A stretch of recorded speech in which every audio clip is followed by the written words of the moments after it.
του Αγίου Υποτούτου και να μεταπίστεως ευλαβίας και φόβους Θεού ισιώνων εν αυτό, του Κυρίου δεηθόμεν, Κύριε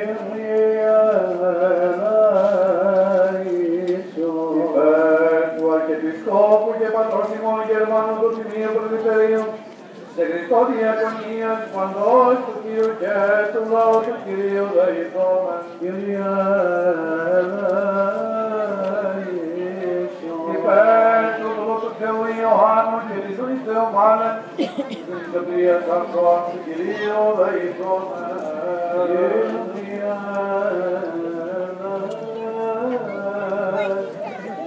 υπέρ του αναγευθυνία της αγάπης, τελεία μενική και βοήθεια του Κυρίου δεηθόμεν, υπέρ του φυλακτήνε και ευλογητή νέα του σε μνημονία και βεβαία πίστη του Κυρίου δεηθόμεν,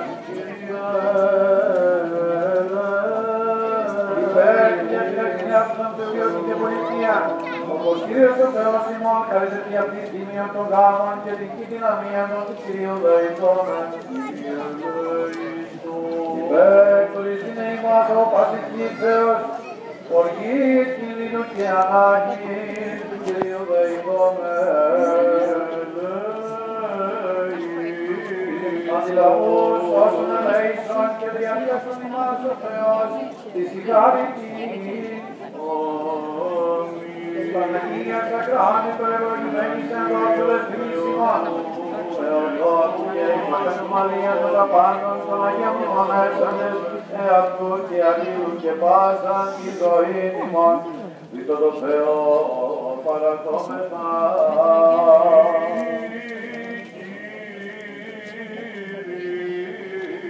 Ότι πρέπει η πάσα δόξα, τιμή και προσκύνησης,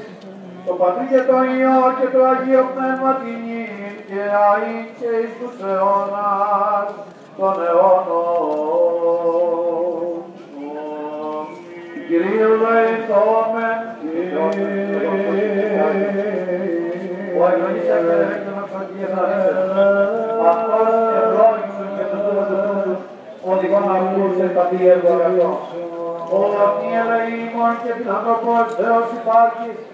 και εσύ την δόξα να αναπέμπομεν το Πατρί και το Υιό και το Αγίο Πνεύμα τιμή και αΐ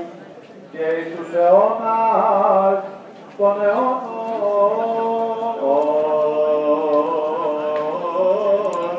Ειρήνη πάση και παράσιμον το Κύριο πίνατε, Κύριο βιώσιμος και πατέρου